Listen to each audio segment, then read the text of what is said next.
오늘 저는 빌립보서 3장 7절부터 8절 말씀 가지고 최고로 가치 있고 소중한 것이라는 제목으로 말씀을 나누겠습니다. 한 정신병자가 밤에 몰래 백화점에 침입했습니다. 밤새도록 장난질을 했습니다. 무슨 장난질을 했는가? 가격표를 자기 마음대로 바꾸어서 붙인 것입니다. 마음대로 가격표를 붙인 거예요. 10,000원짜리에는 100만원짜리를 붙여놓고 200만원짜리에는 5,000원짜리를 붙여놓고 자기 마음대로 장난을 쳤습니다. 그런데 놀라운 일은 그 다음날 아침에 일어났습니다. 백화점 문을 열고 손님을 받았는데 손님들이 들어와서는 이상한 눈빛도 없이 그냥 엉터리 가격표를 보고 그대로 물건을 사가는 것입니다. 어떤 사람이 현대인들의 가치 없는 그 가치관을 비꼬아서 만든 이야기이기도 합니다. 현대인들은요, 가치관이 혼돈되어 있기 때문에 이런 일들을 벌인다고 합니다. 뭐가 정말 중요하고 뭐가 정말 가치 있는지 그런 일들을 모르고 산다는 것입니다. 그냥 TV에서 알려주는 대로, 신문이 알려주는 대로, 어떤 사람들이 알려주면 그냥 검증 없이 믿어버린다는 것입니다. 그래서 아주 가치 있는 것을 싸게 취급을 하고 쓸모없는 것이 정말 귀한 것인 줄 착각하고 그것을 사가지고 산다는 것입니다. 이것이 현대인들의 혼돈된 가치관을 비꼬는 것입니다. 그러면 이 엉터리 가격표 백화점에 와서 물건을 사가지고 가는 사람들은 누구를 가리키는 것일까요? 바로 우리들을 가리키는 것입니다. 여러분, 가만히 내 생활을 한번 살펴보세요. 내 신앙을, 내 생활과 삶을 한번 살펴보세요. 나는 정말 아까운 내 인생을 무엇을 위해 살고 있는가? 정말 내가 귀하다고 붙잡고 있는 것이 그것이 내 인생의 가장 귀한 것인가? 내가 꼭 뭘 하고 싶고 사고 싶고 그리고 이루고 싶은데 그것이 내가 꼭 해야만 하는 것인가? 한번 다시 보라는 것입니다. 아까운 인생을 쓸데없는 것, 가치 없는 것을 붙잡고 그것을 붙잡으려고 몸부림치다가 인생을 마친다면 얼마나 인생이 부끄럽고 얼마나 안타까운 일입니까? 어느 교사가 학생들에게 이 세상에서 최고로 가치 있는 것이 무엇이냐 물어봤답니다. 물어봤어요. 질문했더니 그러자 많은 학생들이 뭐라고 한 줄 아세요? 돈이랍니다. 돈. 돈이래요. 그래서 다시 학생들에게 돈, 명예, 건강, 부모 이 4가지 중에서 반드시 한 가지를 버려야 한다고 할 때 무엇을 버리겠느냐고 질문했더니 그러자 많은 학생들이 무엇을 버린다고 하신 줄 아세요? 명예를 버린다고 이야기하고요. 심지어 일부 학생들은 부모를 버리겠다고 합니다. 그것도 가난한 부모. 나를 밀어주지 못하고 공부시켜주지 못하고 좋은 옷 입혀주지 못하는 부모도 버린대요. 얼마나 놀랐는지 몰라요. 그리고 나서 돈을 버리겠다는 학생들은 없어요. 끝까지 마지막까지 돈을 붙잡고 있어요. 오늘날 많은 사람들이 돈을 최고로 가치 있게 여깁니다. 그러나 돈보다 가치 있는 것은 얼마든지 있습니다. 지혜, 건강, 가족, 시간, 믿음, 소망, 자유, 진리, 사랑, 생명, 천국 등등 성경은요, 이런 가치관들을 아주 귀하다고 얘기하고 있습니다. 그래서 창세기 3장 14절에 보시면 제가 읽어드려요. 지혜를 얻는 것이 잠언서 3장 14절입니다. 지혜를 얻는 것이 은보다 값있고 황금보다 유익하다라고 합니다. 그리고 잠언서 22장 1절에는 명예가 많은 재산보다 소중하고 존중받는 것은 금은보다 낫다고 했어요.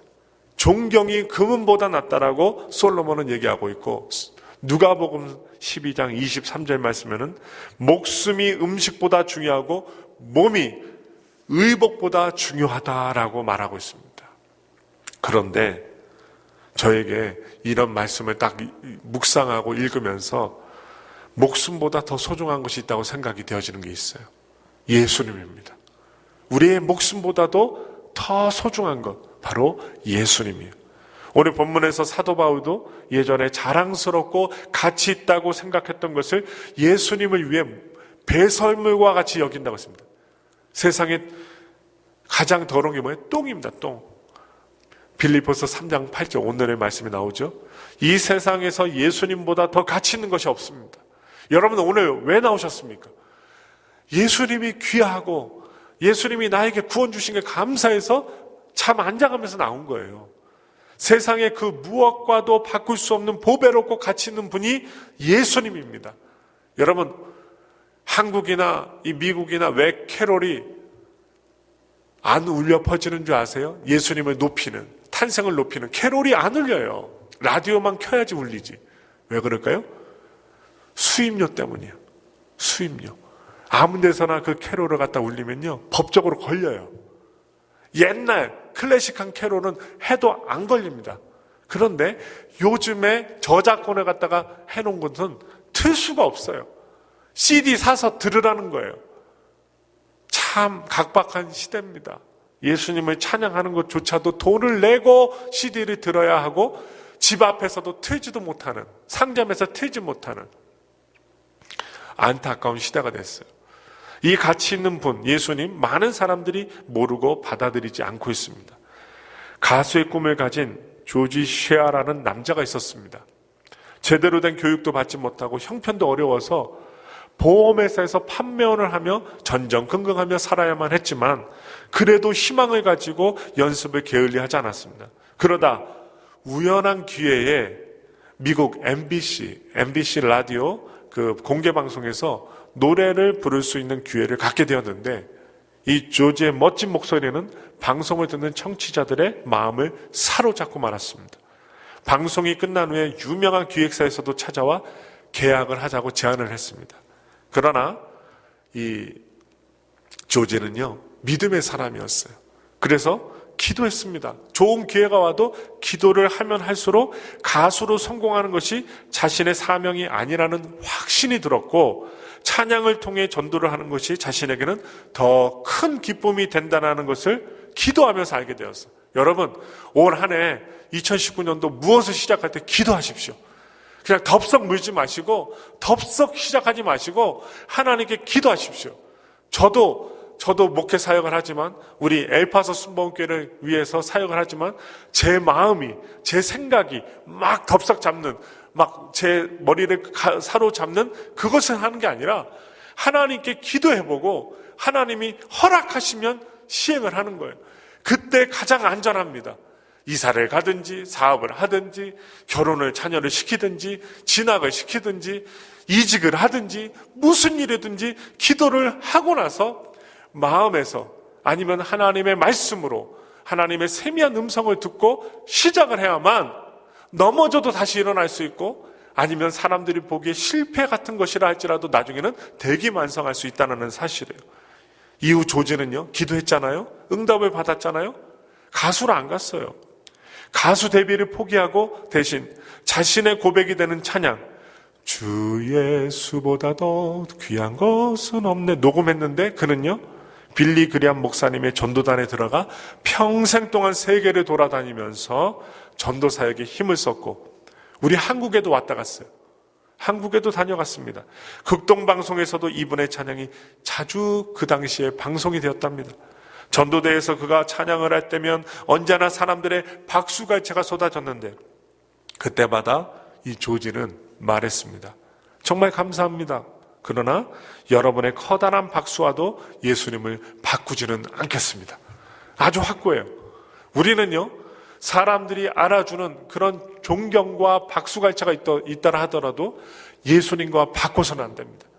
아무리 나에게 일확천금이 벌어진다 하더라도 마귀가 사탄이 예수님과 바꿔라 네 영혼을 팔아라 절대로 예수님과 바꿀 수 없습니다. 여러분 우리 이 신앙을 갖고 이 종말의 시대에 살아가야 합니다. 그래서 찬송가 94장 새 찬송가죠. 통합찬송가 102장 주 예수보다도 귀한 것은 없네. 이 찬양은 유명해졌습니다.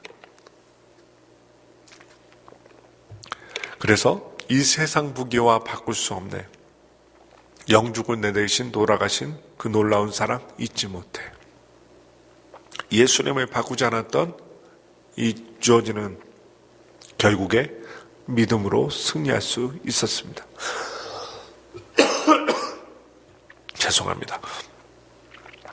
이 세상에 어떤 것이라도 예수님보다 귀할 수 없습니다. 세상의 유혹이 찾아올 때마다 이 단순한 진리를 잊지 마십시오. 예수님의 말씀은요, 진리는 단순합니다. 기도를 하느냐, 예수를 믿느냐, 안 믿느냐, 천국이 그에게 있느냐, 없느냐, 단순합니다. 복잡하지 않습니다. 우리가 이 세상에 사는 동안 최고로 가치 있고 가장 중요한 사명은 예수님의 복음을 위해 죽는 것입니다. 이게 가장 어려워요. 죽는 거. 여러분 지금 당장 음식 드시지 않고 죽으라는 얘기 아닙니다. 예수님과 복음을 위해서 나 자신을 죽이고 내 욕구를 다 죽이고 예수님의 생각으로 가득 채우는 것. 이게 바로 내가 죽는 것입니다. 그래서 마가복음 8장 35절부터 37절 말씀에 누구든지 자기 목숨을 구원하고자 하면 잃을 것이요 누구든지 나 예수와 복음을 위하여 자기 목숨을 잃으면 구원하리라. 사람이 만일 온 천하를 얻고도 자기 목숨을 잃으면 무엇이 유익하리요? 사람이 무엇을 주고 자기 목숨과 바꾸겠느냐? 내 목숨과 무엇을 바꿀 수 있겠습니까? 또한 사도행전 20장 24절 말씀에 내가 달려갈 길과 주 예수께 받은 사명 곧 하나님의 은혜의 복음을 전하는 일을 마치려 하면은 나의 생명을 조금도 귀한 것으로 여기지 아니하노라. 아멘. 사도 바울의 고백입니다. 성경은 말씀합니다. 마태복음 16장 26절에 말씀하고 있어요. 사람이 만일 온 천하를 얻고도 제 목숨을 잃으면 무엇이 유익하리요? 사람이 무엇을 주고 제 목숨과 바꾸겠느냐? 여러분의 목숨은 생명은 귀합니다. 한 영혼이 천하보다 귀해요. 천하보다 귀한 것이 목숨인데 한 영혼의 가치는 온 천하보다 귀합니다. 그러므로 생명을 구하는 일보다 더 귀한 일은 없습니다. 그리고 교회 외에는 이런 일을 하는 기관도 사람도 없습니다. 교회 외에는 이런 일을 하는 사람, 기관 없다는 거예요. 그래서 교회 외에는 귀한 일을 하는 곳이 없는데 이 구령 작업, 전도와 봉사는 교회와 성도들만이 행하는 고유한 일이요 특권입니다. 이 특권을 무시하고 사용하지 않는 것은 얼마나 어리석은 일인지 모릅니다. 더구나 그 일은 최고의 부가가치가 있는 일인데 말인데도 불구하고 사람들이 안 하고 있습니다. 오늘 우리는 무엇에 그리 바쁩니까? 왜 그리 분주하십니까? 도대체 무엇을 위해 그렇게 헐떡이며 삽니까? 보다 우선해야 할 일을 제쳐두고 무엇을 하고 계십니까? 우리가 2019년에도 우리가 바라봐야 되겠습니다. 천국입니다. 천국은 예수님이 다스리는 통치하는 나라입니다. 하나님의 나라는 성령 안에서 의와 평강과 희락의 나라입니다. 사랑하는 예수님과 영원히 사는 천국을 우리가 사모하며 살아야 됩니다. 마태복음 13장 44절에 천국은 마치 밭에 감추인 보화와 같으니 사람이 이를 발견하고 숨겨두고 기뻐하며 돌아가서 자기의 소유를 다 팔아 그 밭을 사느니라. 아니, 천국을 소유한 사람은요, 남들이 몰라요. 그런데 모든 소유를 팔아서 그 밭을 사는 사람과 같아요. 그렇게 예수님이 비유해 주셨어요. 또한 히브리서 10장 34절 말씀에 너희가 갇힌 자를 동경하고 너희 산업을 빼앗기는 것도 기쁘게 당한 것은 더 낫고 영구한 산업이 있는 줄 알미라 하였습니다. 천국의 가치를 아는 사람은 세상에서 가진 모든 소유보다 더 값진 것을 알아 주님 사업에 자기 모든 힘과 능력과 마음을 다 바칩니다. 우리가 소유한 그 어떤 보배와 가치 있는 것을 다 팔아서라도 우리는 가장 가치 있고 소중한 천국을 소유해야만 하겠습니다. 저는 기도합니다. 저와 우리 성도들의 영적인 수준, 믿음의 수준이 해가 지나면 시간이 흐르면 흐를수록 견고해지고 높아지기를 소망합니다. 예전 어린아이의 모습처럼 떼부리고 하나님 앞에 어떻게 해요? 거래하고 이런 게 아니라 하나님 앞에 진지한 모습으로 나아가며 경건한 모습으로 나아가며 장성한 어른이 되었으면 어른의 수준에 맞게 얘기하고 생각하고 행동하는, 신앙도 마찬가지로 어린아이의 수준이 아니라 장성한 수준에 이르러서 어떻게 해요? 고린도전서 13장에 나온 대로 어른의 생각, 어른의 행동, 어른의 말을 하고 나아가는 온전한 성숙된 신앙으로 나가기를 저는 2019년 올해 기도합니다. 그래서 성도 여러분이 소유한 재산, 시간, 몸과 마음을 주님께 다 드리는 마음으로 천국 보화를 소유하시는 신앙으로 나가시길 원합니다. 왜 우리가 그렇게 다 바치고 나갈 수 있어요? 예수님이 귀하기 때문이에요. 예수님이 내 인생을 책임져 주시기 때문이에요. 죽었다 살아나면서 여러분, 기도하고 죽었다 살아난 사람은요, 절대로 예수님 버리지 않아요. 죽을 위기에 처했는데 기도해서 난 사람은요, 목사님이 기도해 줬던, 혼자 금식 기도를 했던, 작정 기도를 했던, 기도하다가 하나님의 기적적인 은혜로 생명의 살림을 받은 사람은요, 절대로 하나님 떠나지 않습니다. 우리가 구원받았다는 것은 죽을 수밖에 없는데 하나님이 전적인 은혜로 예수 그리스도의 보혈의 피로 살아났다는 것, 이 은혜가 우리 속에 있다면 절대로 흔들리지 않아요. 사람들의 말에 흔들리지 않아요. 세상의 뉴스에 흔들리지 않아요. 하나님의 말씀에 내 신앙의 뿌리를 깊이 박고 견고하게 주님 앞에 뻗어나가는 나무처럼 열매를 맺고 줄기를 맺고 승리한답니다. 우리 모두가 2019년 올해 이렇게 견고한 신앙, 믿음의 신앙, 최고의 가치 있는 소중한 예수를 따르는 신앙으로 나아가기를 예수님의 이름으로 축원합니다.